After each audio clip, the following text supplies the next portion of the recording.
Star Wars The Force Awakens was a movie that made history. The hype and the experience I had waiting for the movie to come out and then finally seeing the movie was like something out of this world. Was the long-awaited sequel good? Yes, I think it was brilliant. Was it perfect?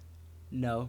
I'm sure everyone will agree with me when I say The Force Awakens was excellent and did the fans well, by including amazing effects, which by the way were mostly practical effects, something the prequels got heavily criticised for not having, a decent story, well thought out characters played by talented actors, and filling us all with nostalgia. But even a movie like that has flaws, and today not only am I talking about said flaws, I'm giving you a list of 10 ways The Force Awakens could have been better. Bearing in mind it was, in my opinion, a near perfect start to a brand new Star Wars trilogy. So let's get into this. Number 10.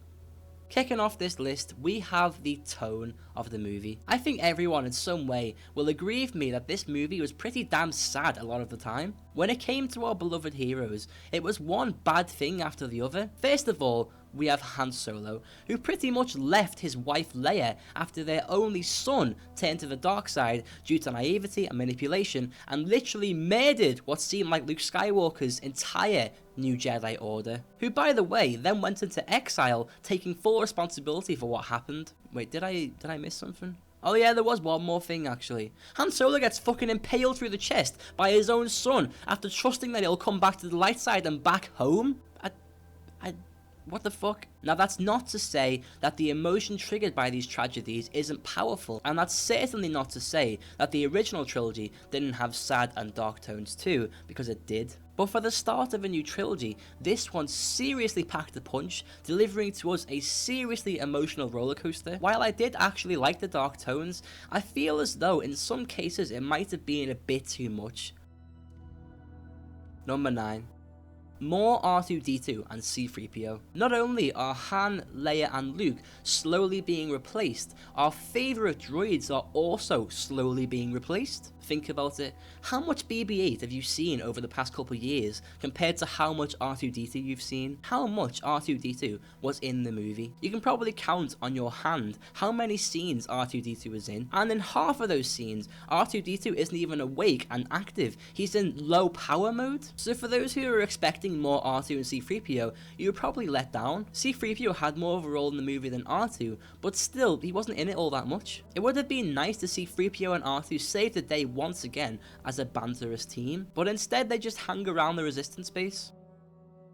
Number 8. More diverse and unfamiliar locations. So this one isn't much of a big deal, but it certainly would have been nice to walk away from the movie saying, wow, I love that new planet they were on, how cool was that? Unfortunately, that didn't exactly happen. Don't get me wrong, the locations and planets featured in The Force Awakens were beautiful, particularly the forest in Starkiller Base. But having said that, we have essentially already seen these places. Jakku, Tatooine, Starkiller Base, Hoth, Resistance Base Yavin 4, Takodana, also similar to Yavin 4, Acto, awesome planet, but still a green and blue rocky place which we're all familiar with. How cool would it have been to have seen more unique planets in this movie? You can say what you like about the prequels, but we did get planets like the lava-filled Mustafar and the populated city planet of Coruscant too. I'm looking forward to Star Wars Episode 8, as I know at least one of the locations in it is really cool, and that was the one filmed in Dubrovnik. Number 7. Kylo Ren. Kylo Ren was a mixed bag. Personally, I really liked the character. I love his intimidating, cool demeanour when wearing his mask, and I think his character introduction to The Force Awakens was one of the best by far, if not the best. I also liked him when the mask was taken off. The mask being taken off symbolised that Kylo Ren switched back to Ben Solo. When the mask was on, he was Kylo Ren, and that's a really impressive, discreet metaphor right there. He was no longer the big, scary, fearsome Jedi killer, but the lost, scared boy that he was afraid of showing to everyone. However, some people did not like this about Kylo Ren, and I do partially agree. When Kylo Ren first took the mask off, I immediately felt all of the coolness and fear disintegrate inside of me. It's only now that I really realised that, in my opinion, it was actually really good writing, but some don't share that opinion. Kylo became whiny, irritating and felt a lot like Anakin Skywalker from the prequels. On a side note, how the hell did he go from mind control and stopping blaster bolts in midair to being beat by Rey and Finn, who literally have like no lightsaber or Force experience? Perhaps if Kylo Ren was a badass all the way through the movie and not half of it, fans would have given the movie an extra point. Instead, some take away a point because of Kylo Ren. It's really just down to your opinion. Number 6. Having Snoke be a practical character. Supreme Leader Snoke is seemingly the new villain we have in our new trilogy. Some may call him the Emperor of this generation. For that reason alone, I do not like the fact that Snoke is CGI. Now don't get me wrong, the CGI for Snoke is some of the best CGI I have ever seen. It's state of the art. In fact, it's so good that I often forget Snoke is a CGI character, but then I remember he's a motion capture character played by Andy Serkis, and to me that kinda sucks. We didn't need CGI for Snoke, we just simply didn't need it. A lot of makeup and a great actor would have definitely sufficed. You might say, well, Andy Serkis wouldn't have looked good in makeup with a bald head and scars. Well then either don't do this particular character, or just find someone else to play the villain. We did not need CGI. If you're wondering why I don't like Snoke being a CGI character, well, it's pretty obvious. In my opinion, it's harder to buy villains and any character for that matter if they are computer generated. It's going to be harder to be emotionally invested in Snoke, harder to really believe he's really there. Let's say Snoke fights Luke in the later movies. Will Snoke be fighting Luke, or will a computer generated character be fighting Luke? Again, just my opinion. I do actually really like Snoke. I think he's mysterious, scary, and the special effects are brilliant, but I would have preferred an actual character, just like Ian McDiarmid's Emperor Palpatine, who was just makeup and strong character acting. Number 5.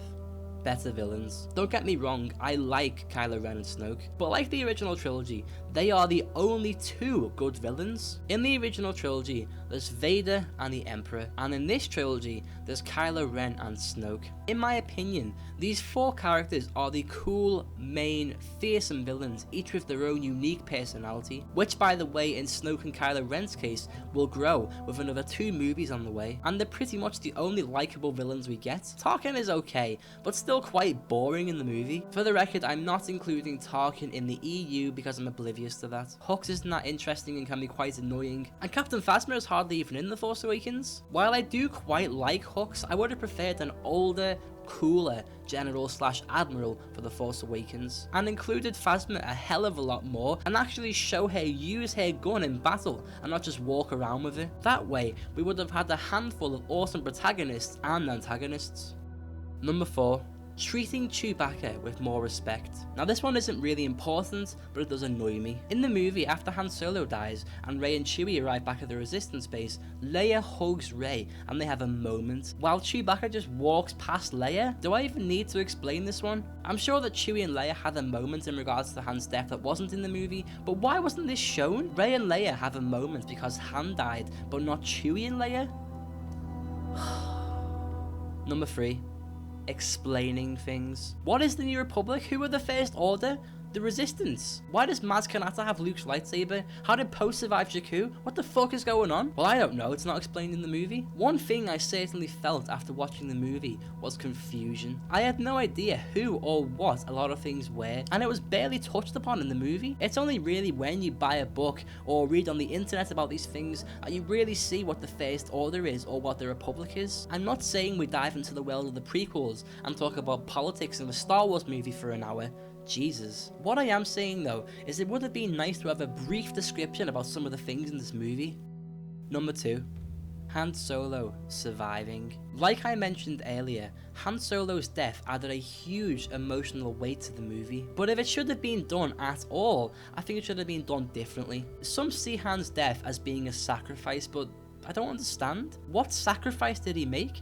What was the purpose of his death? Ben Solo still went after and fought Finn and Rey to then nearly kill Finn, and he himself nearly died in the process. So why kill Han off? And furthermore, why do it in the way they did? It makes me sad that one of the coolest and one of my favourite characters of all time got stabbed through the chest by his own son after trusting him and then falling hundreds of feet down a planet, which then fucking blows up. If we're being realistic, Harrison Ford is getting older and presumably doesn't want to do Star Wars anymore. anymore, but if he's got to be killed, kill him off in a Han Solo way. Han Solo would have given his own life to save the ones he cared about, and he also would have taken his enemies with him, but instead, his sneaky son betrays him, and I do not believe it's a fitting end for the character. I just pray the same thing doesn't happen to Luke or Leia, or both.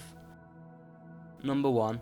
You may have seen this coming, but here we go. The Force Awakens was way too similar to A New Hope. Let's just list some similarities. Starkiller based in the Death Star, Han Solo and Ben Kenobi, kind young protagonist who was raised on a desert planet. Big battle over the planet-sized weapon which then blows up. Too similar, too familiar, and made the movie less enjoyable and more predictable. I can only hope they learn from this mistake and make episodes 8 and 9 as good as they possibly can be, while still telling a story fans won't predict.